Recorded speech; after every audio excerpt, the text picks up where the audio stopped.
Welcome to another Town Hall live from the Pentagon briefing room in Washington, D.C. I'm Commander Morgan Murphy. This week, we asked for questions from around the force on Facebook, Twitter, and Instagram. Hundreds of you submitted not only questions, but videos as well. So in addition to written questions for our three senior leaders today, we'll be hearing recorded messages straight from military members around the world. To begin today's town hall, let's turn now to the Secretary of Defense for opening remarks. Sir.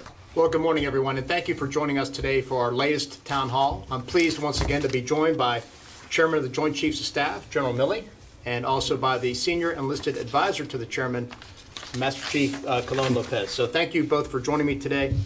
Before we take your questions, I want to first thank you all for the support that you've given in terms of making implementation of the National Defense Strategy a success. We're making great progress with regard to implementing the NDS. As you know, we have three lines of effort. One is to build a more ready and lethal force.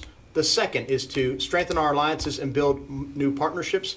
And third is to reform the department, to free up time, money, and manpower to put into those other two priorities. We have distilled those three lines of effort into 10 broad objectives. I've reported on them this summer. Again, we're making very good progress and continue to make progress on these. For example, just in the past few weeks alone, I traveled to the Indo-Pacific, our priority theater, to meet with friends and partners in the region. I had the chance both there and in my tour last week to the West Coast, where I visited the Navy and the Marine Corps, to meet with our sailors and Marines to talk about diversity and inclusion. I've probably held 24 meetings on that so far to talk about those issues very important to the force. But also we continue about how do we discuss about how do we expand our presence in the region, how do we compete in that strategic gray zone that we find ourselves in with the People's Republic of China these days. I also want to talk about when we speak to diversity and inclusion. As you know, in June I put out a directive that included 3 initiatives to advance where we are today on diversity, inclusion, and equal opportunity. The first was a quick actions item that we put out immediately. That is underway, and I'll talk about that as we hit the questions in a moment. The second was the stand-up of the Defense Board for Diversity and Inclusion. That is well underway also and making good progress. And third is a Defense Advisory Committee on Diversity and Inclusion in the Armed Services. And that is on track to be stood up by December 1st. So I'm very pleased with the progress we're making on that. And again, we'll talk further about that in a few minutes. The last thing I want to do is to thank everybody for your support and your patience as we've made our way through COVID over these past 9 months. As you know, the Defense Department was on this early in mid to late January.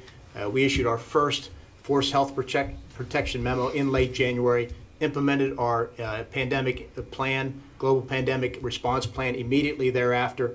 And for the most part, we've been working through and updating these memos and this guidance as we've gone. I'm very pleased with how the department has performed. We've focused and maintained our 3 priorities. Number 1, take care of our people. And number 2, maintain our national mission readiness and capabilities. And number 3, provide support to civil authorities. And again, our statistics tell the story. We have the lowest mortality rates, infection rates, hospitalization rates one could possibly have. So thank you for your cooperation there. Lastly, with regard to COVID, I just want to do a shout out to the National Guard for all the support the National Guard has provided the country over these past 9 months, whether it was support to COVID during the many months of that crisis, some of which is still ongoing, the support to civilian authorities for civil unrest, or just recently, support for national disasters. I was out last week in California and met with many of our fine guardsmen from the California Guard who've been out fighting wildfires. So again, hats off to the National Guard. Thank you for what you do. It's been a busy year for you, but we deeply appreciate all that you've done.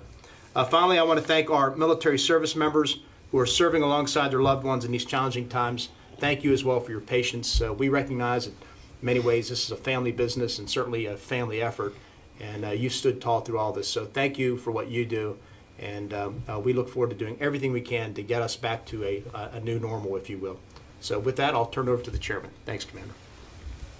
Thanks, Secretary. Appreciate that. And ditto the comments to everybody out there about the National Guard. We have a remarkable organization in the National Guard that rises to the challenge every year, all the time, whether it's overseas deployments or domestic. So thanks to all of them. Hey, today's discussion really focuses on a couple of things, but most importantly is this diversity and inclusion theme that was started quite a bit ago with the Secretary's initiatives a few months back.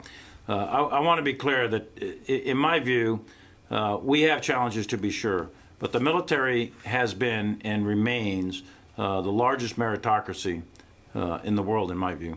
And we promote, we advance, we select based on your knowledge, your skills, your attributes, and the content of your character.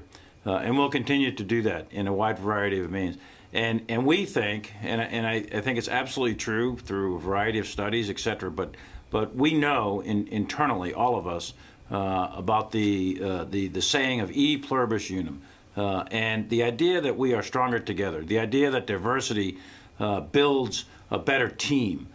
So it's all about the readiness of the force, the defense of the Constitution, the defense of the American people, and we want to present the absolute best military in the world, bar none. And we do that through a merit-based system and through a system that promotes also a diverse, interactive team that is exceptionally strong and stronger together rather than separately. And that's really the fundamental theme for today.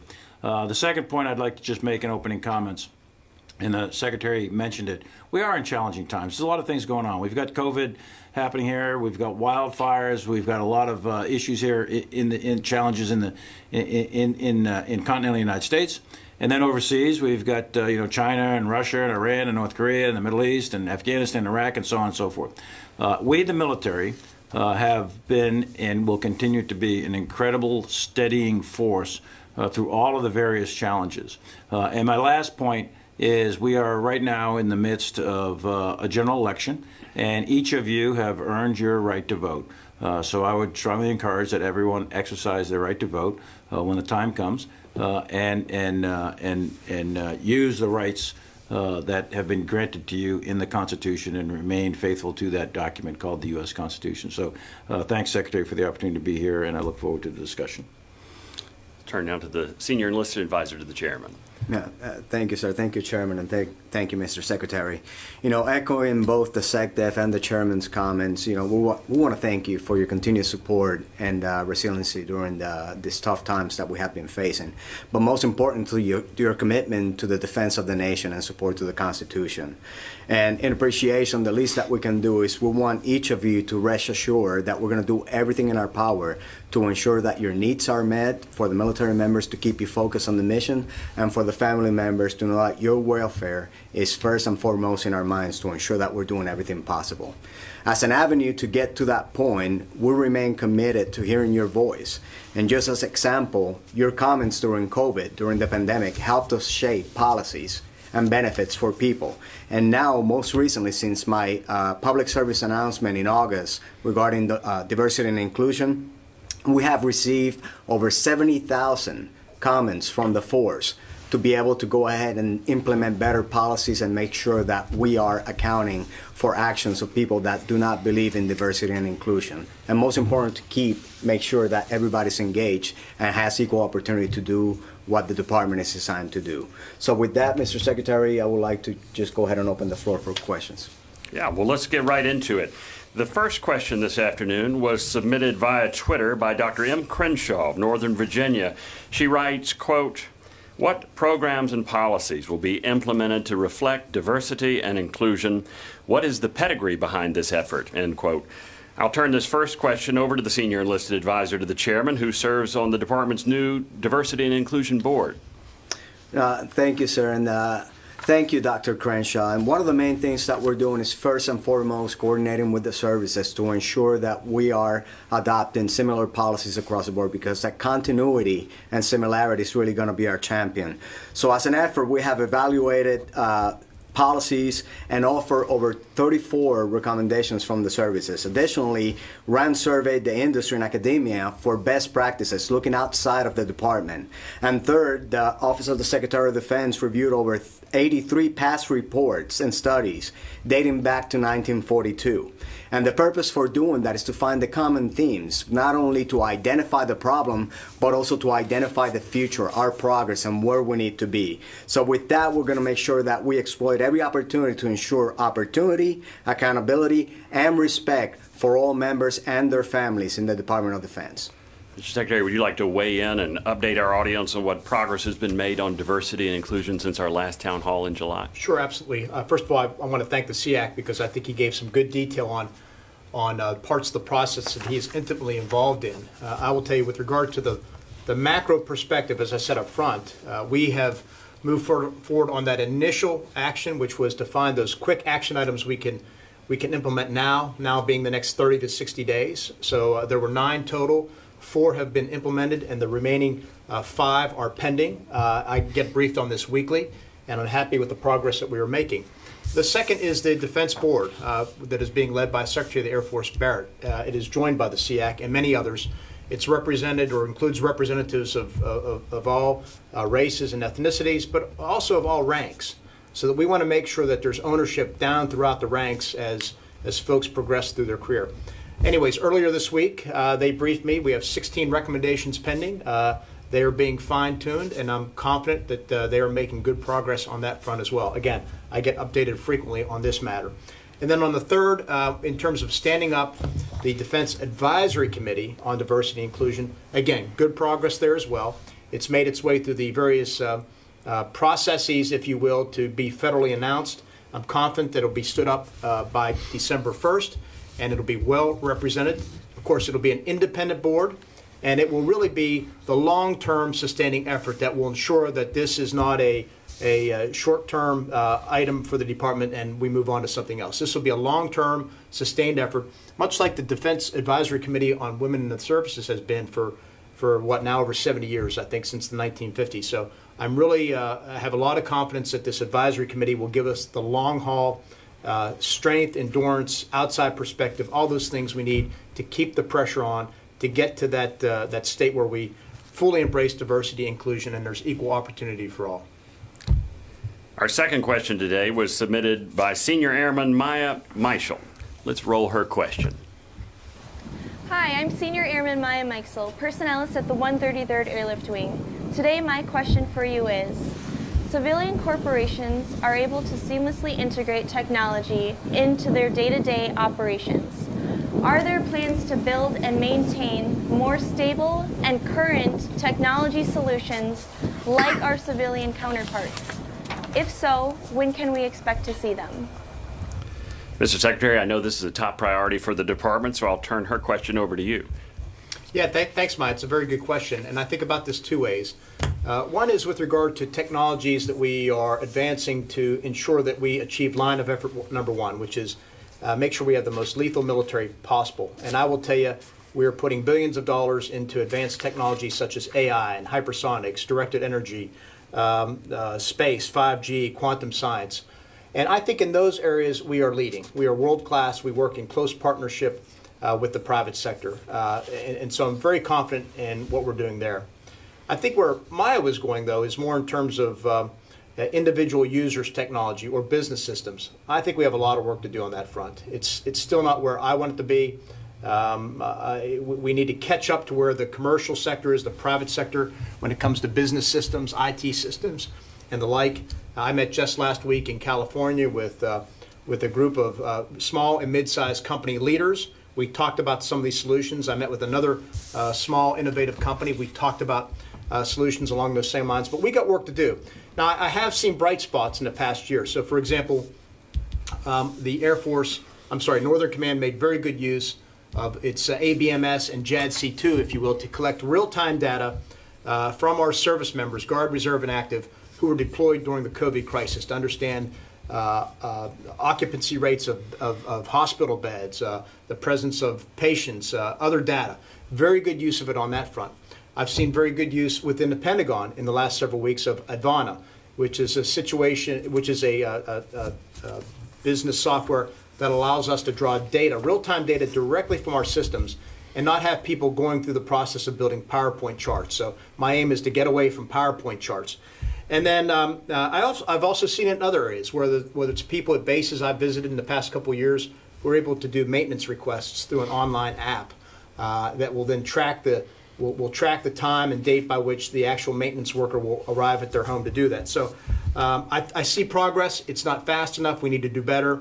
And I want to move as quickly as the private sector. Of course, there are issues of scale there that the private sector doesn't have, but that is my ambition as well. And I hope we can do exactly what I think Maya is asking about. I know getting away from PowerPoint would make some people very happy. This third question comes from Facebook user Joe Vitt. He asks, quote, "Can DOD not leave COVID-19 response up to local commanders? Guidance is one thing, but an official policy by base commanders is another, as it leads to misinterpretation of protocols and requirements." And Mr. Vitt, I truncated your question there, but I think I captured the crux of it. And I'll turn it over to the nation's highest ranking military officer to answer, General Milley. Well, Joe, one of the principles that we've all grown up with is mission command, if you will. A commander's intent is another way of putting that. And what that implies is you have centralized planning and decentralized execution, and that's what we've attempted to do. And we have a wide variety of memos, guidance, policies that have been promulgated by DOD and the services, and they go eventually down for execution to local base commanders and local commanders, so for decentralized execution. And each of those commanders then is required to actually execute and implement those policies and guidance that are coming from the Secretary. So they do that through their own policies and orders and local regulations, et cetera, which is appropriate. That's the way the military operates. So I think that is an appropriate way of doing it. We have issued a considerable amount of guidance and policies out of the Department of Defense. At last count, I'm tracking 13 force health protection policy memos. There's been 60 memos totally written. Maybe there's too many of these things coming out there. But the bottom line is I don't think that we are abdicating our responsibility to set policy and have it decentrally executed at the local level. I think that's the appropriate way to go about doing things, and I think that entrusts our commanders with execution implementation of policy, which I think is appropriate. The next question this morning comes from Lucinda Martinez, who asked on Facebook, quote, "Please speak to the freedom and protection of religious liberty for our service members. Will the chaplaincy remain a vital part of the U.S. military? Will partnering and cooperation with the civilian religious community near bases be encouraged in the coming days?" Ms. Martinez, yours is a policy question for the department, so I'll turn it over to the Secretary of Defense to respond. Dr. That's a very good question from Lucinda, so thank you. Look, we all have the right under the Constitution to freedom of religion, and you certainly don't surrender that right when you join the military. In fact, it's something that's very important to many military service members. We've all sworn an oath, both certainly military personnel in the department and civilians too, and I've sworn that oath nearly a dozen times to support and defend the Constitution, and we're fully committed to that, and that includes all the rights guaranteed under the Bill of Rights. So the freedom of religion is very important. We need to make sure that all of our soldiers, sailors, airmen, and Marines understand what their rights are, the freedom to exercise them. This summer we've undergone a process where we're educating our commanders, our JAG Corps, our chaplains, if you will, in terms of what those rights are and how to make sure that we meet them, if you will. And so that every service member can exercise their right to practice their faith, whatever faith that is, or to not exercise that right. And we need to do our very best as appropriate to accommodate, to make that happen. I still recall nearly 30-some years ago, if you will, as a young lieutenant going through Ranger School. On a Sunday, we would pause and we would have religious services for those who wanted to participate. So it's enabling those types of things for folks to practice their faith, which is very important. We just also put out a new policy, fully consistent with laws that have been passed over the last several years, that outlines what those rights are for freedom of religion, religious liberty, strengthens them, if you will, so that all service members, again, have that right. Lastly, I'll say is I've always found during my time in the military, chaplains to be a great resource to commanders, to the chain of command, and to, of course, the service members as well. So I believe strongly in the importance of the chaplain corps And to the degree that engaging with faith providers off base strengthens the faith community on base, it would be something that, of course, I would support. I think, again, it's something that all members of the military have, is that freedom of religion and the other rights, if you will, embedded in the Constitution that we have all, again, sworn an oath, a vow to protect and defend. Let's turn again to a video so our principals can hear directly from you. This next video is from Sergeant Major Champ, who works for the Medcom G357. Let's roll her tape. Good afternoon or good morning, depending on your time zone. This is Sergeant Major Champ, and I work in the Medcom G357. Thanks for giving me the opportunity to ask questions. My question that I have for you, has there been any kind of survey done on the perceived level of racism or racial discrimination in the Army between different racial groups and different categories like enlisted versus officer? See, at Colón-López, I'll put the Sergeant Major's question to you. No, absolutely, and thank you for the question, Sergeant Major Champ. And it's really important that we understand exactly what we're doing with the data that we currently have and the history of the department and where we're trying to go. So first of all, is the perceived comment of your question. We're really looking into the facts of what has happened over the years, and then we're looking at each group separately just to make sure that we have a good sense of what's happening in the enlisted force and in the officer force. But like I previously mentioned, we have looked back at studies all the way back to the 1940s just to make sure that we do not get this wrong. And at the end of the day, we need to first define what those problems are, whether it's racism, discrimination, bias, or other form that actually segregates a specific group of people based on the unlikeliness to the other group that they're being addressed by. And then we're going to go ahead and take that information here soon, like the Secretary mentioned. By 1 December, we're going to have some changes implemented to see if we need to rewrite policy, to see if we need to better identify what is being done by the department, what else we need to put out there so that commanders can make those decisions and account for people that deviate from the expected behavior. But I hope that answers your question. This next question came from Facebook and is from Scott Wardius of Jacksonville, Florida. His question centers on the budget. He wrote, quote, "Do you foresee any financial impacts to military funding in the next fiscal year due to the current and any subsequent COVID stimulus packages being proposed by Congress? The Navy cannot afford any more cuts to maintenance or similar sequestration-esque cuts." Mr. Secretary, I know you've spoken frequently on budget pressures and the impact they have on how the department fulfills the national defense strategy, so I'll turn this to you, sir. It's a very good question, and he makes very good points there. And as you said, I've spoken a lot about this. We pay a good deal of attention to it.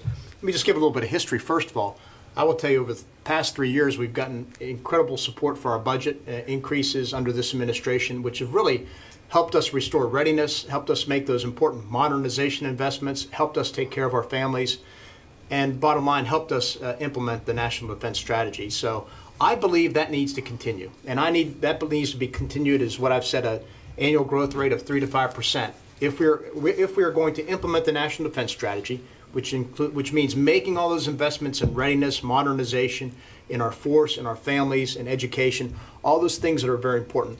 But also, more specifically, if we're going to compete with the People's Republic of China over the coming years. So we need to see that continued growth. We also cannot afford to see a return to sequestration.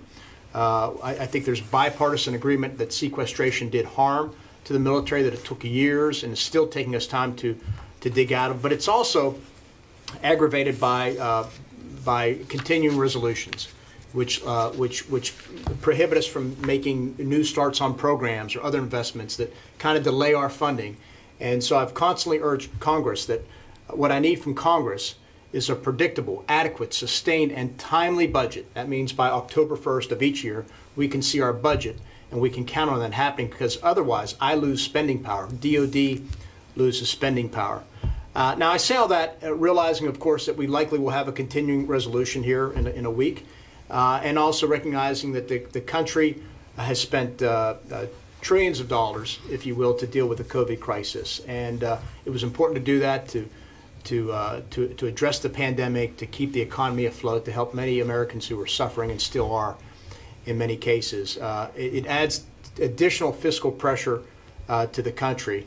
And we need to deal with the fiscal situation the United States faces, but I don't think you pay for that on the back of DOD.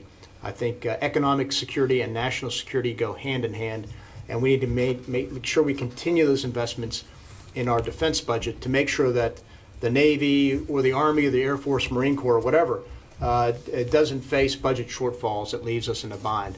That also means that we have a responsibility under line of effort number 3 to reform and to free up money and manpower to do the right things. We need to get an audit accomplished.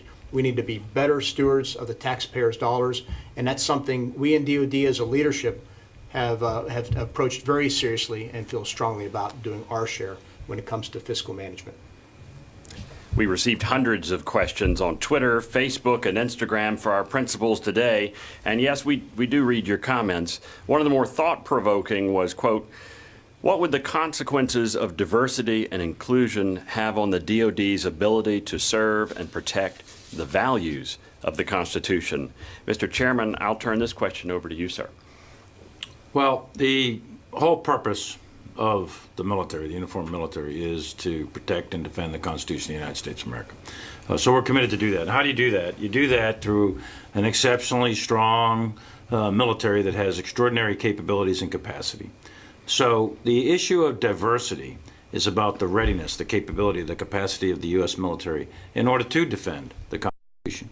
And it's my belief, and it's been the belief of our country from the very beginning, e pluribus unum, back to my opening comment, from the many come one. We are stronger together. Think of it as a strong rope with many strands all coming together to create strength. Think of the joint force. So the Army is better with the Air Force, when the Air Force is better with the Navy, and the Army and the Marines are better with the Navy. So we're all better together. And the truth of diversity and inclusion is also the same. You get better solutions in general.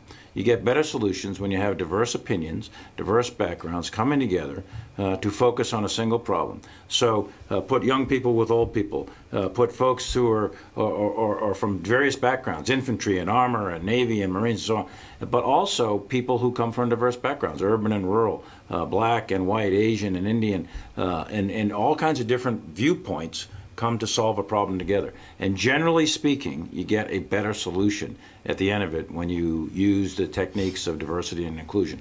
So it's not just diversity for diversity's sake. It's diversity to improve the system, improve the military, improve our problem-solving capabilities, and improve our warfighting readiness in order to protect and defend the Constitution. And that's why it's so important, so fundamental that we have this as one of our elements of as we move forward to continue to develop the joint force. For this town hall, we received more video questions than ever, so I want to quickly thank those of you who took the time to record and send in your thoughts. This next video is from Petty Officer 3rd Class Ikena Tanaka, who serves aboard the USS Stennis. Let's roll his video. Hi, my name is Petty Officer 3rd Class Ikena Tanaka, stationed on the USS John C. Stennis in Norfolk, Virginia, and I have a COVID-related question for you. Do you see the restrictions for military personnel being loosened in the foreseeable future? I'm going to turn PO3 Tanaka's question over to the Chairman of the Joint Chiefs again. Well, the short answer is yes, and at some point in the future, these restrictions will be lifted. But for right now, and you said the foreseeable future, for right now, it's conditions-based. It depends on where you are, what the situation is at your local camp, post, station, ship, etc. But we have to be mindful that the number one priority is the health and safety of the force writ large. So we know factually that masks work.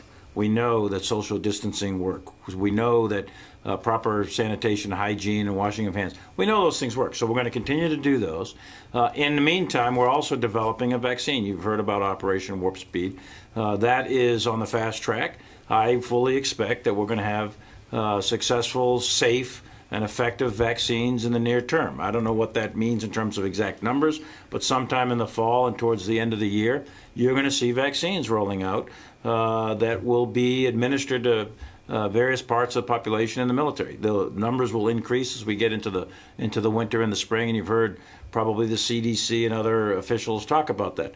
So you've got the vaccine out there, and that will eventually be a great solution, and it will defeat the COVID virus over time. But in the meantime, we're going to have to maintain our restrictions that we have and continue to enforce the self-discipline that we use for masks and hygiene and social distancing and so on and so forth. And it's all very, very locally dependent. It depends on where exactly you are, and the commanders will make those calls. This next question is along the same lines and comes via Twitter from Aaron Halverson. He writes, quote, "When will there be an official memorandum put out to the force and to senior leaders about travel restrictions lifted for PCS travel and back to usual business?" Mr. Secretary, I'll pose Aaron's question to you, sir. Sure, this is a good question to have back to back with the question that the chairman just received. So let me go back again and say that we've issued over a dozen fourth health protection memos now since late January, when we first began this in mid-January, and they have proven very successful in terms of providing that centralized guidance and direction while allowing for decentralized execution, if you will, based on local conditions. So one that we sent out several months ago, in fact in May of this year, spoke to the issue of PCS travel. And what we said is, based on local or base-specific conditions and the local state level conditions of where a person is located, and based on the installation conditions and the local and state conditions of where they are going, if both are what we call green, right, in terms of COVID rates being very low and we believe suitable for travel, then there are no restrictions with regard to PCS moves associated with COVID. However, if one of those two sites does have an issue that we would call either yellow or red, if you will, then there are restrictions on PCS travel. And now that means there's always room for exceptions and waivers, and we've allowed commanders to issue exceptions of waivers going back to the early days. But we're going to continue that kind of conditions-based approach as we move forward. And by the way, we see conditions changing across the country all the time. And so you will see in some cases condition levels going up or going down based on what they see, again, at the local installation and the capabilities they have at that installation, and then what's happening in the state in which they're located. Or if they're overseas, if they're OCONUS, what's happening in the country in which they're located. So that'll continue to be the basis until we get to the point where we have a vaccine and enough people are vaccinated that we can fully loosen up and then get back to, again, normal or near new normal. Our next question came from Twitter and was posted by Orlando Cabrera. He asked, quote, "Sir, have you considered keeping the officer promotion photos? In my vision, the board would be required to see all the selectees as a group. If the group is too male or too white, consider rescreening. Thank you, sir. Very respectfully, Commander Cabrera, USN." Mr. Cabrera must be the most polite person on Twitter, signing with full military courtesy. I'll turn this question over to the chairman to answer. Well, Commander, each of the service secretaries and service chiefs have weighed in on this particular topic. And all the services have decided, and they're either executing right now or soon to implement, the removal of photos. And not only just photos, but all other indicators of personal identity and characteristics in any of the files as you go before a promotion board. Again, this goes back to the comment about we are the world's biggest meritocracy. And we take great pride in that. And certainly we have areas to improve in. But on balance, we recognize that knowledge, skills, attributes, and the content of your character are what should advance you through the system, not any particular personal identity characteristics. So to do that, we have to essentially sterilize the board files without any identifying characteristics, so that you're removing unconscious and conscious bias from the system. That's the idea behind it. All the service secretaries think this is the way to go. They made recommendations to the Secretary of Defense, and those actions are being implemented as we speak, and I fully support them. I think it's a good way to go, and I think the results will be telling in the future, and we'll still be able to determine diversity through statistics, et cetera. But the actual promotion of a given file, I think that should be done in a very neutral way and based on merit. Here's another Navy question, but I suspect it applies across the services. Eric Rick of Mount Clemens, Virginia writes, is there a chance to consolidate all DOD e-learning onto one website? The Navy alone uses at least 5 Navy e-learning, eSAMs, eCATS, TWMS, and JKO. This seems a huge waste of IT resources, plus the administrative distraction that comes with so many additional accounts. Mr. Rick, I'm going to turn your question on e-learning over to the SEAC to answer. Yeah. Thank you there, Chief Rick, and I appreciate your question. And yeah, the first thing that I will say is that there's too many acronyms in there to understand what the systems are, and I can appreciate the frustration. But first, I have to say, for Navy-specific training, that is a Title 10 responsibility: man, train, and equip, which belongs to the Master Chief Petty Officer of the Navy. But I want to assure you that I will go ahead and discuss this with him here shortly after we conclude this session. But on the joint side, we have our Chief Management Officer right now conducting an initiative to consolidate all joint training initiatives in JKO. So as we progress with that, we're going to capture the lessons learned from it, what worked, what didn't, and then we can share that with the services to adopt systems to be able to get after that. But in the meantime, I will make sure that I get your question over to the Master Chief Petty Officer and Navy to address. Thank you. We received this next video from Master Sergeant Tom Wheeler of Task Force Spartan. Let's roll his question. I'm Master Sergeant Tom Wheeler with the 42nd Infantry Division and Task Force Spartan. With the recent drawdown of forces in Iraq and Afghanistan, I'd like to know how that affects future deployments for the Guard and Reserves. Mr. Secretary, can you tell us what Guard and Reserve members might expect in the future? Well, I think what you'll see as we draw down forces, that the Guard and Reserve will still be active participants in any deployments we are doing. I will tell you, when I entered the military in the 80s, and certainly in the early 90s, the Guard and Reserve, the Guard, was a strategic reserve, if you will. And then over time moved to be an operational reserve, and now is an integral part of the operational force. And have proved themselves, again, both the Guard and Reserve, amazingly well. And as you know, as others may know, I served in all 3 components, active, Guard, and Reserve. So I understand what they bring, what each brings to the table, and what that means for the force. It gets to the diversity issue we talked about later at a personal level, but you also get diversity at a unit level, at a component level in this case. So I think as we draw down in various locations, you will see proportionate drawdowns as well. But that doesn't mean as we deploy that you won't see the Guard and Reserve deploying. I think we will continue to see the Guard and Reserve deploying along with the active components. That will be part and parcel, I think, of the strategy going forward. But something unique about both the Guard and Reserve that we have to always remain conscious of, something that I was when I served in those components, is the impact on employers. And so as I go around and speak to Guardsmen and Reservists, I always ask that question: how are your employers holding up? How are you holding up in terms of managing both your responsibilities in uniform and your responsibilities out of uniform? And we want to make sure we address all those issues as we continue on this on the strategy, implementing the strategy we're on, and what that means in terms of deployments. The next question comes from Marianne Olivia Downs of Virginia. She asks, quote, why hasn't the department more widely publicized or made the policy and implementation guidance more clear for DOD components regarding the availability for civilians to utilize emergency paid sick leave for dependent care due to school and daycare closures under the Emergency Paid Sick Leave Act and Families First Coronavirus Relief Act? Mr. Secretary, I'll turn her question over to you. Sure, it's a good question, and I think we should continue to try and get the word out. You know, that those laws were passed earlier this year. I think it was put out by DOD in April. It was publicized, so we put it across the force, across the department. Civilian supervisors are aware of this, but we can always do better to make sure everybody is aware. In fact, what I'm going to do is ask for my Chief of Public Affairs to put out in the next 24 hours or so on social media an update as to where we are and what those various benefits are, so that more people know. Because it's very important that we make sure that's all available to our civilian employees, in addition to our military service members as well, and that they have what they need to make sure that we can accomplish our mission.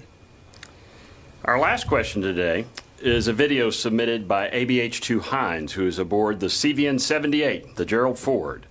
Let's roll her question.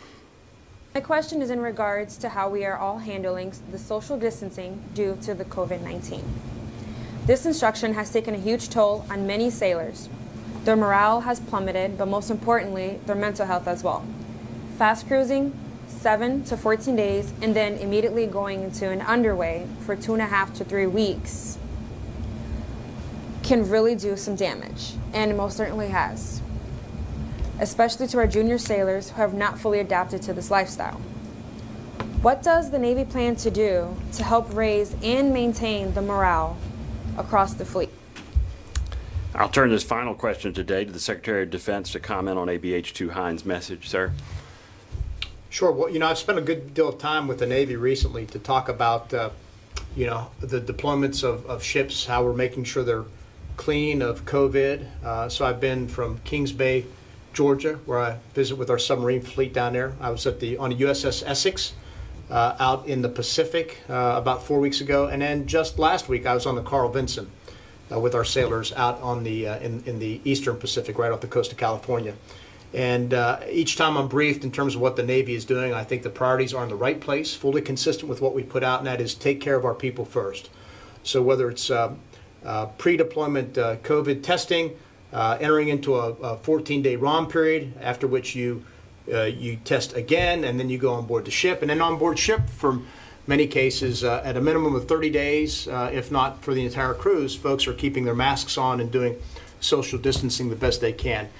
And it is tedious, I understand it, but I think it's showing in terms of the Navy's results, in terms of infection rates, that they're doing a very good job.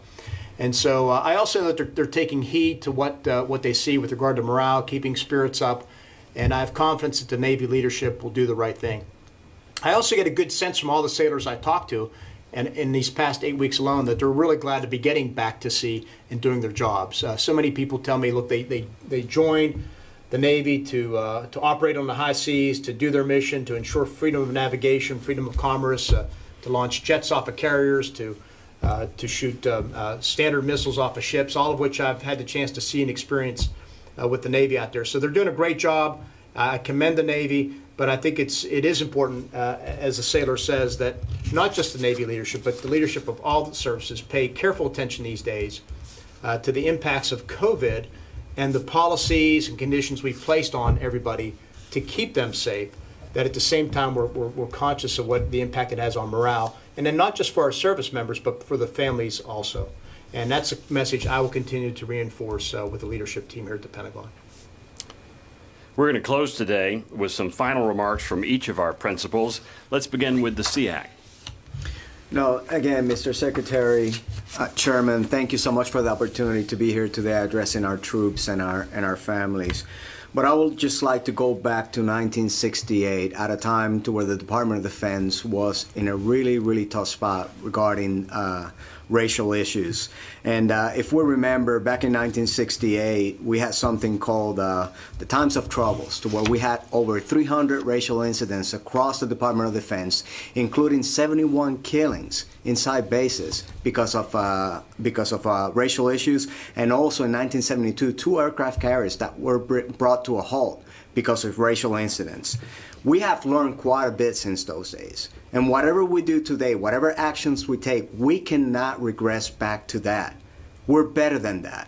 We have respect for each other, and we need to start enjoying the same freedoms of the people whom we have sworn to protect.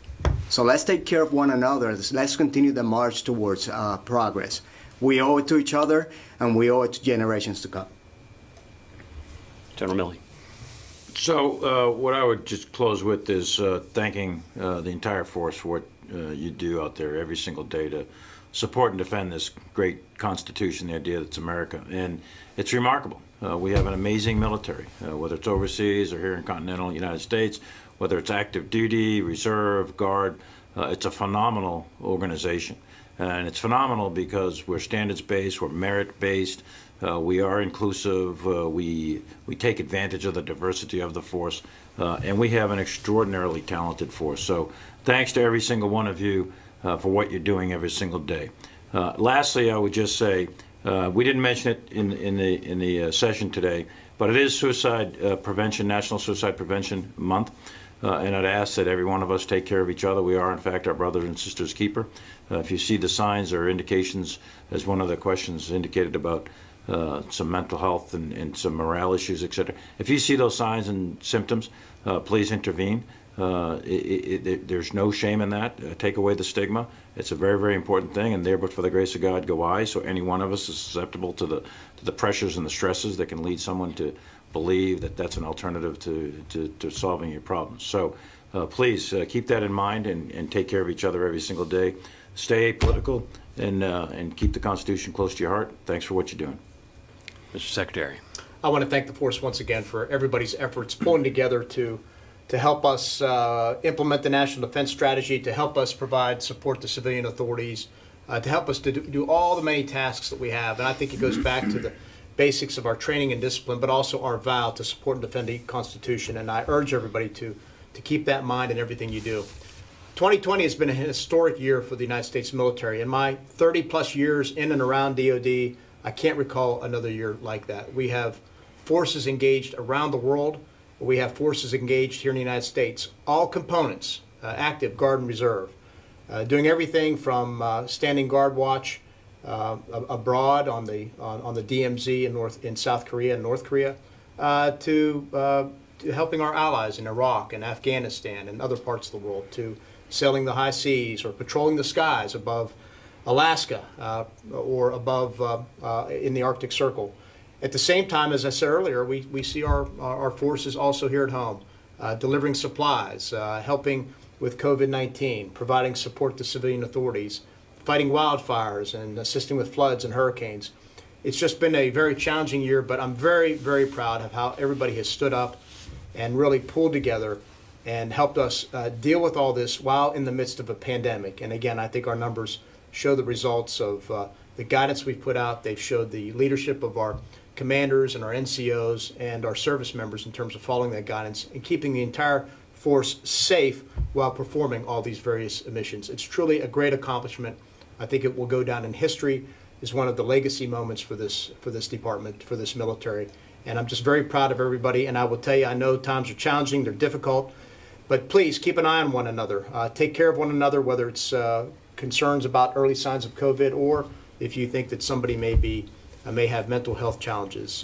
Keep in mind suicide prevention and things like that. But we will get through this.